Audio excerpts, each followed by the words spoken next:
2주 만에 뵀네요. 보고 싶었습니다. 여러분 보고 싶었죠? 네. 보고 싶었다라고 얘기할 때 여러분 뭐가 떠오르죠? 얼굴이 떠오르죠. 그죠? 보고 싶은데 뭐 혹시 영상 통화하는데 손이 보고 싶어서 뭐 그러지는 않을 거예요. 그죠? 손을 보여주고 발 보여주고 뭐 그렇진 않죠. 예전에 노래 중에 동그라미 그리려다 뭐 이런 노래가 있었어요. 아세요? 끄덕이시는 분들 옛날 사람. 동그라미 그리다가 얼굴을 그리는데 여러분이 생각하는 예수님 얼굴은 어떻습니까? 예수님 하면 어떤 얼굴이 떠올라요? 사람들이 형체가 없으신 하나님이 형체가 없으신데 하나님을 보여달라고 했는데 그래서 여러분 하나님께서 예수님을 이 땅에 인간의 모습으로 보여줍니다. 하나님의 얼굴, 예수님을 본 사람들은 하나님 아버지를 본 것이다 그렇게 얘기하는데 예수님은 어떻게 생겼을까요? 여러분이 간직하고 그리고 있는 그 예수님의 모습이 여러분들의 신앙의 그런 모습이나 똑같습니다. 오늘 우리가 읽은 말씀은 잘 아는 말씀이죠. 예수님의 수제자 베드로가 예수님을 3번이나 부인하는 그런 장면입니다. 예수님과 함께 공생애를 3년 동안 다니고 예수님과 함께 같이 살았어요. 공생애란 단순히 그 당시에 제자도는 스승과 함께 동고동락하는 하는 같이 사는 것을 이제 제자도이기 때문에 예수님과 함께 온갖 기적과 하나님 나라의 말씀을 듣고 하는 그런 시기에 이르렀죠. 그런데 이제 마지막 이 한 주간 우리 교회력으로는 순환주간이라고 하는데 예루살렘 입성을 시작해서 이제 예수님이 고난받고 십자가에서 죽으시는 이 주간으로 예수님이 이제 공생애가 마무리되는 것을 봅니다. 그 마지막에 어떤 사건이 있었는가? 클라이막스와 같은데 어떤 사건이 있었는가? 더 이전보다 놀라운 기적이나 그런 사건들이 있지 않고 우리가 생각하기엔 조금 없었으면 하는 그런 사건들이 등장합니다.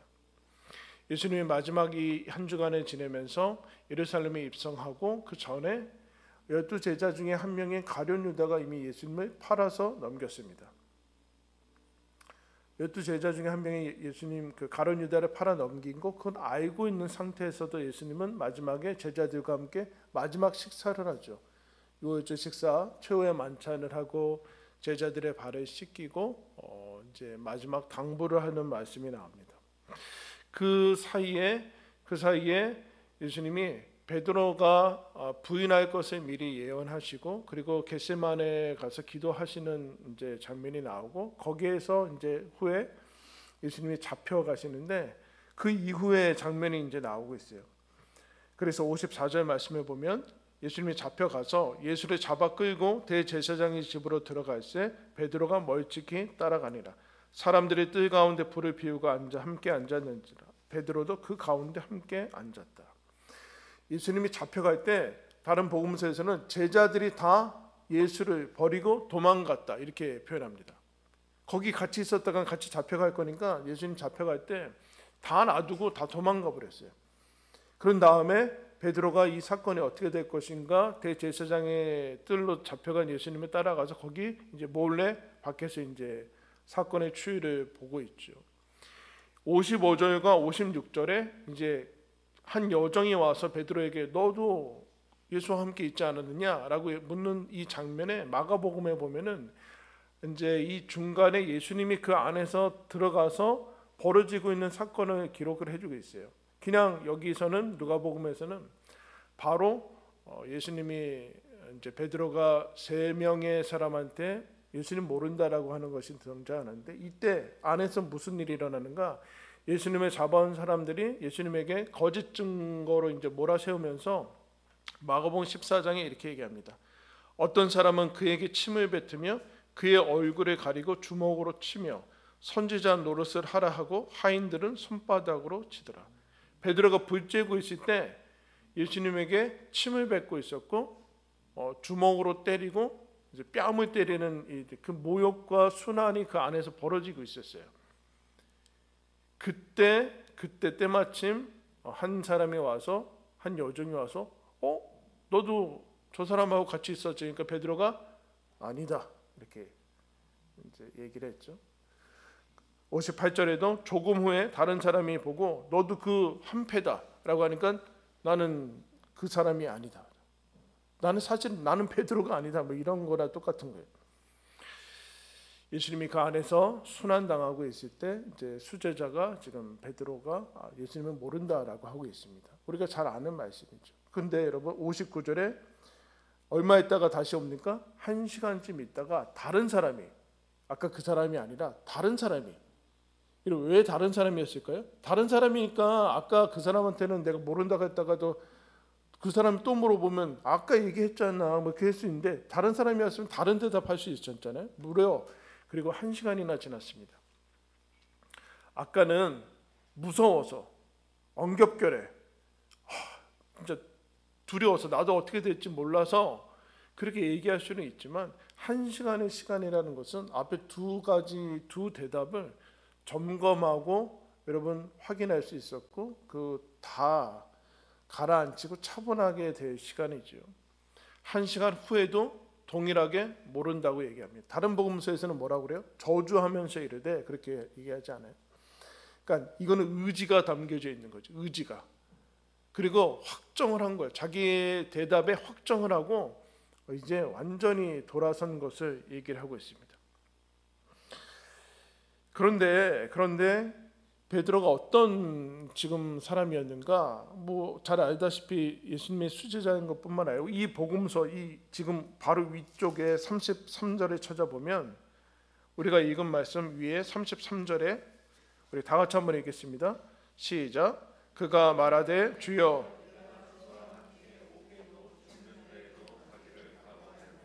누가? 지금 베드로가 한 얘기예요. 불과 몇 시간 전에 예수님한테 내가 주와 함께 오게도 죽는 데까지 같이 가기를 각오했습니다. 여러분, 지금 몇 시간 전에 이 각오를 한 사람도 베드로고 지금 철저하게 모른다고 하고 있는 이 사람도 베드로입니다.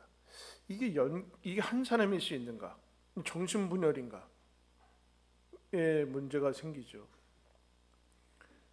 이제 어려운 점은 무엇인가?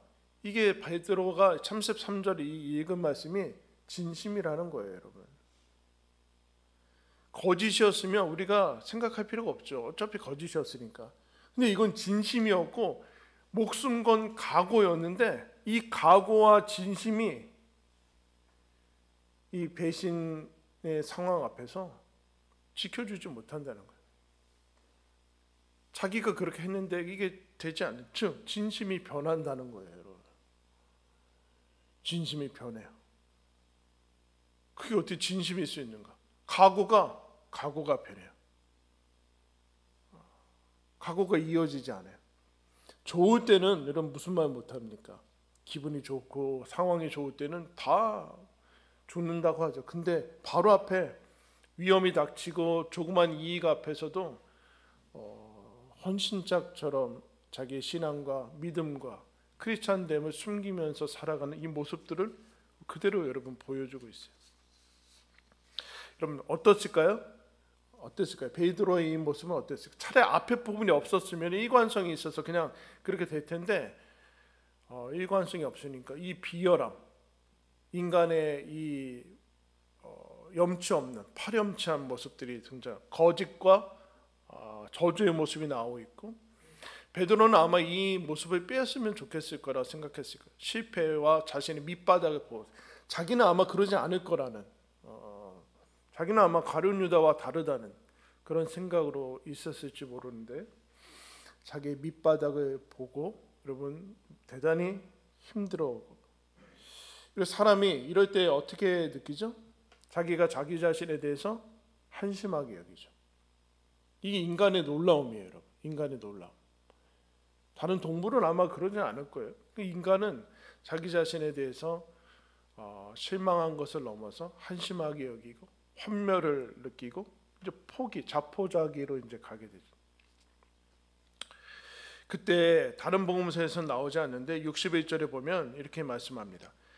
주께서 돌이켜 베드로를 보시니, 예수님이 3번 부인한 다음에 닭이 울고 그 다음에 베드로를 보세요. 돌이켜서, 예수님이 돌이켜서 베드로를 보세요. 자, 여러분 한번 상상해 보세요. 예배 끝난 후에도 집에 가서 한번 일주일 동안 묵상해 보세요. 예수님이 어떤 표정이었을까요? 지금 베드로가 그 앞에서 그렇게 각오하고 같이 다녔고 예수님이 그렇게 사랑했고 그랬는데 지금 3번이나 부인하고, 우리가 흔히 여러분 세상에서 많이 볼 수 있죠. 사람은 우리나라의 문화는 자기의 표정, 자기의 감정이나 이런 것을 드러내지 않는 게 이제 교육을 받는 것 같아요. 그래서 거의 무표정, 이게 감정을 알 수 없는, 그래서 얼굴 근육이 다 굳은 것 같아요. 그죠? 마스크 써가지고 무슨 표정을 하는지 모르지만 마스크 썼어도 인간은 놀라워요. 무슨 표정인지 질 수 있어요. 메시지가 나가잖아요. 표정으로도 말을 할 수 있어요. 세상에서 이와 같은 인간의 모습을 봤을 때는 보통 어떤 표정이 나올까요?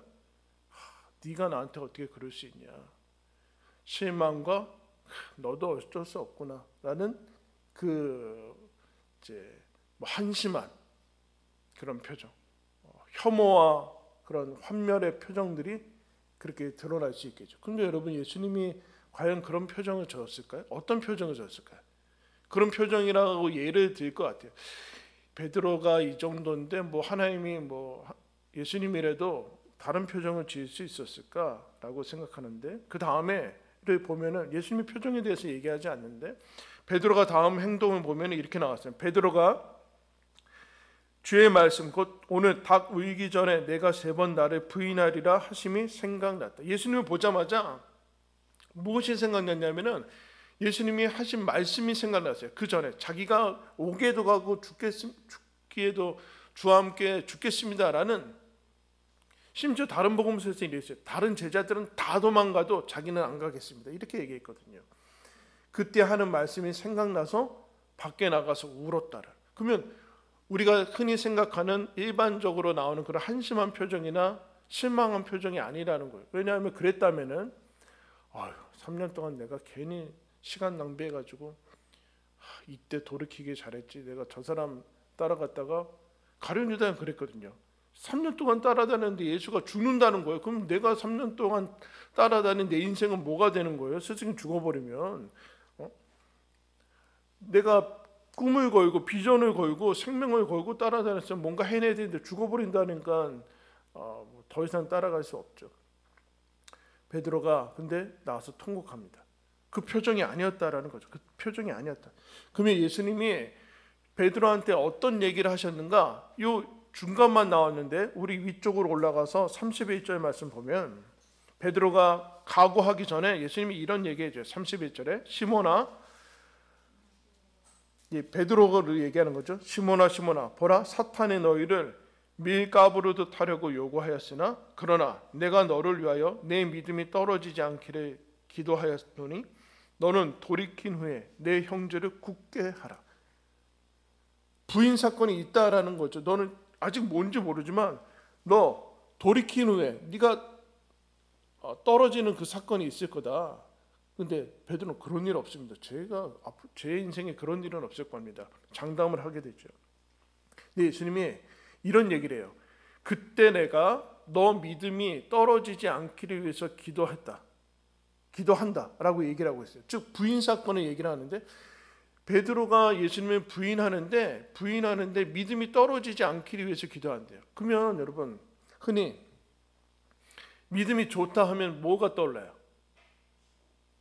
하나님을 향한 인간의 열심, 헌신, 이런 것들이 떠오르죠. 베드로가 얘기하는 지금 이런 각오, 목숨 건 각오, 생명 건 열심, 그런 것들이 있는 사람들이 열심이라고 생각하죠. 근데 여러분 지금 보세요.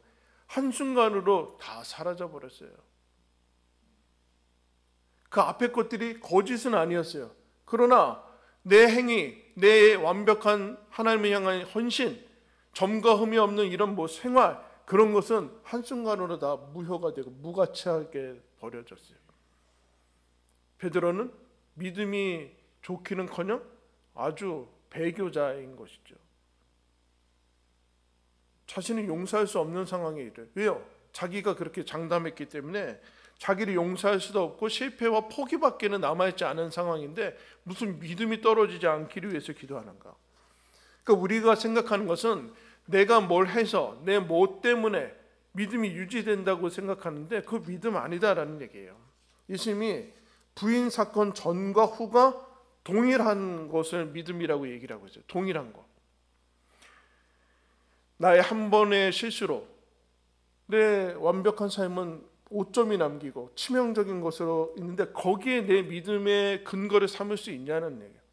그러니까 베드로는 아마 그 생각한 것 같아요. 내가 이제 예수님의 목숨 걸고 그물도 버리고 다 그렇게 따라왔기 때문에 앞으로 내 인생에 예수님을 부인하는 사건은 없어요. 천만에 너 여정 앞에서 총칼 들고 너 죽을래 이런 거 아니라 뭐 그냥 그 당시에 노예로 있는 그 여정 앞에서 부인해 버렸다니까요. 그러면 지금까지 생각해온 베드로의 믿음은 무엇이냐는 그 믿음 아니라 그러니까 그러면 예수님이 너 믿음이 떨어지지 않기를 위해서 기도했다. 그럼 여러분 우리는 보통 우리가 살다가 뭐 잘못하면 보통 어떻게 돼요?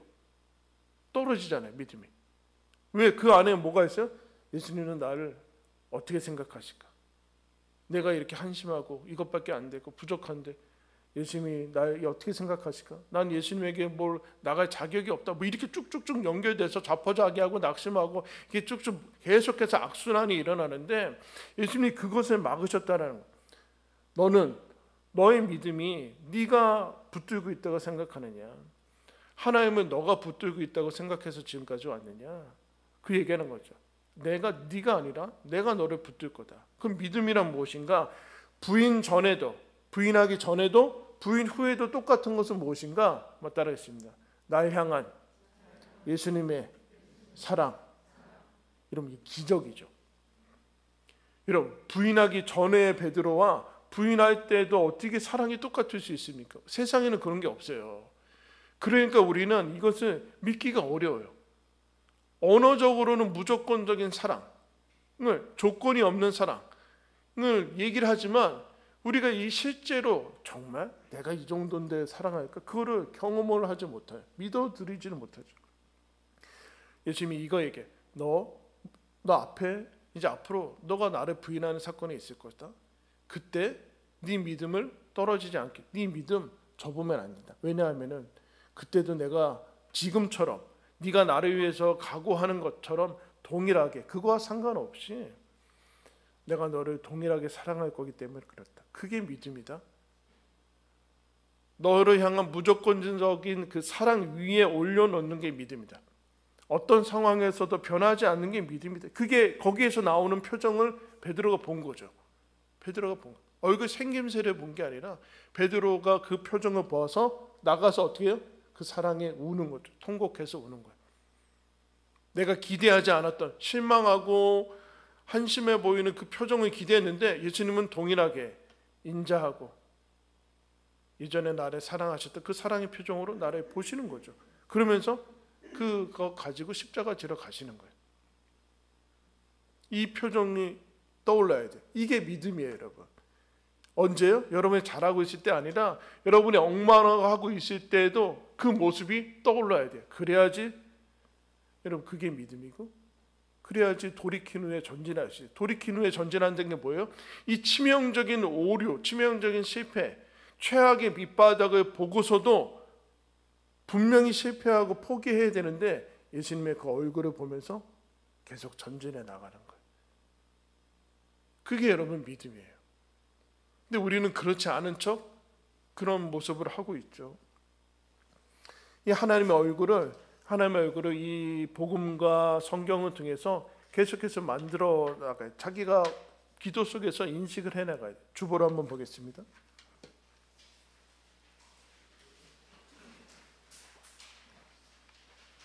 영국의 수도사라고 알려진 노리치의 줄리안이라는 사람이 하나님을 묵상하면서 이와 같은 글을 써요.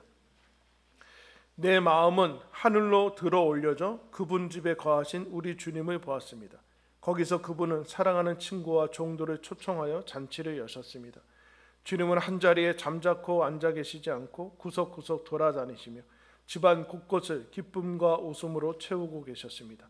너무도 평안하고 공손한 모습의 주님이 곧 친구들의 기쁨과 평안이었습니다. 그분의 얼굴에서는 훌륭한 교양곡과도 같은 무한한 사랑이 빛나고 있었습니다. 하나님의 영광으로 빛나는 그 얼굴이 하늘나라를 기쁨과 빛으로 메웠습니다. 이 사람이 묵상하는 가운데 하나님의 얼굴을 이제 인식하게 됩니다. 어떤가? 훌륭한 교양곡과도 같은 하나님의 사랑으로 그 얼굴을 보는 것을 얘기를 하고요. 여러분이 그리는 예수님의 얼굴은 어떤 거예요? 잘할 때는 막 웃어주고 못할 때는 그런 표정으로 있는 그 예수님이 어떤 표정이?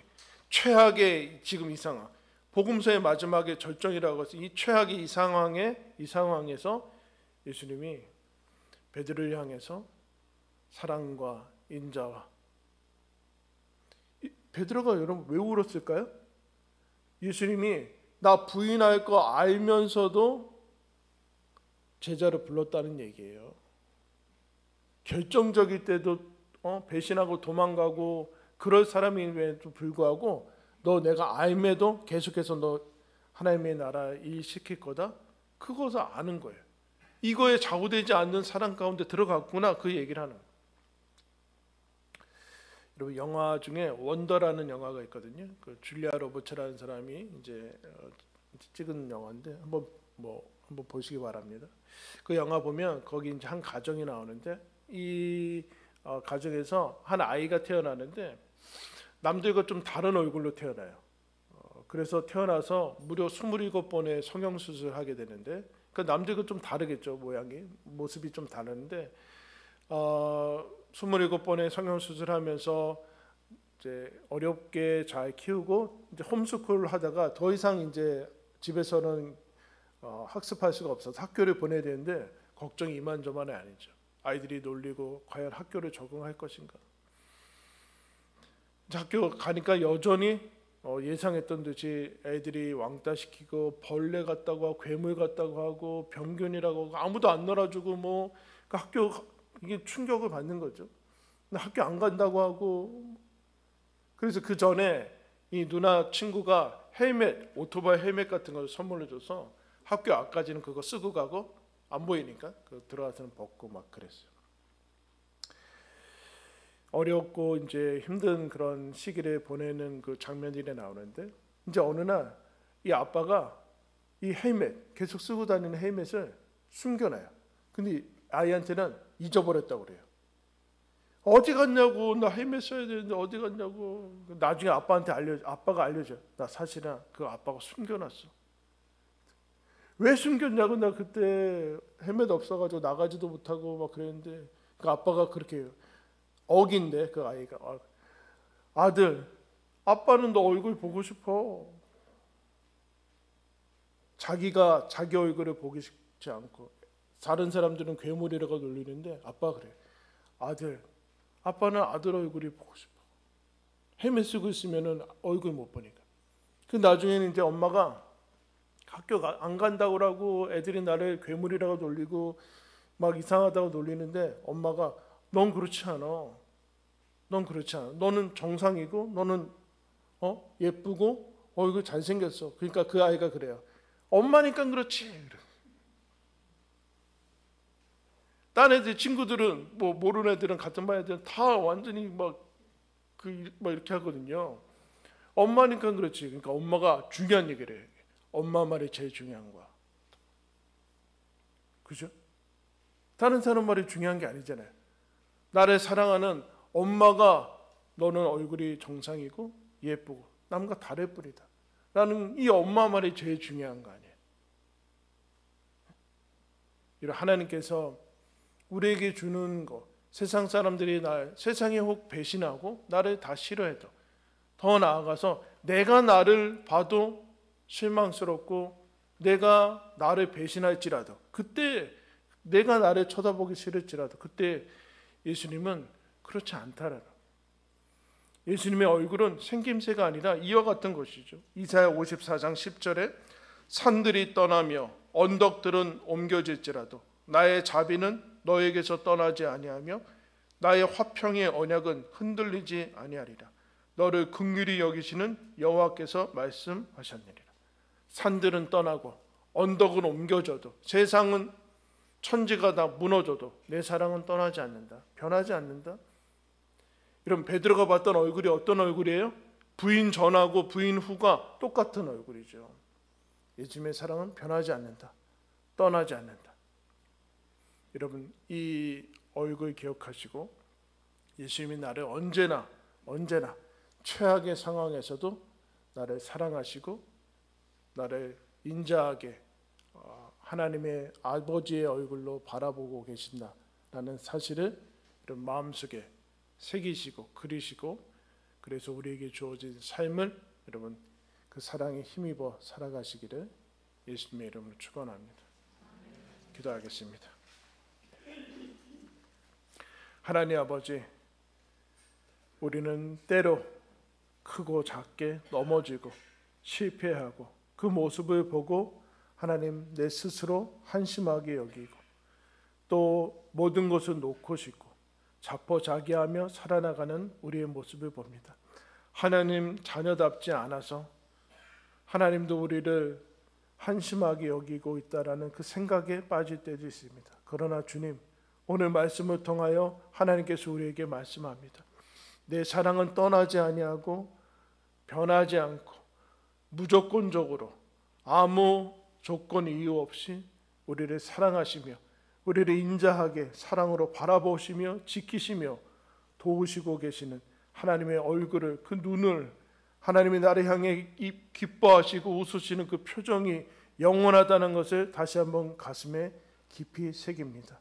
하나님, 나를 바라보시는 그 얼굴을 우리도 바라보며 우리에게 주어진 인생, 혹 세상이 우리를 배신하고 힘들게 하고 나 자신도 하나님 나를 하나님 한심해 보여도 주님 바라보시는 그 시선에 우리의 눈을 들어 주님 바라보며 다시 한번 우리에게 주어진 삶을 힘있게 살아나가는 저희들 되게 하여 주옵소서.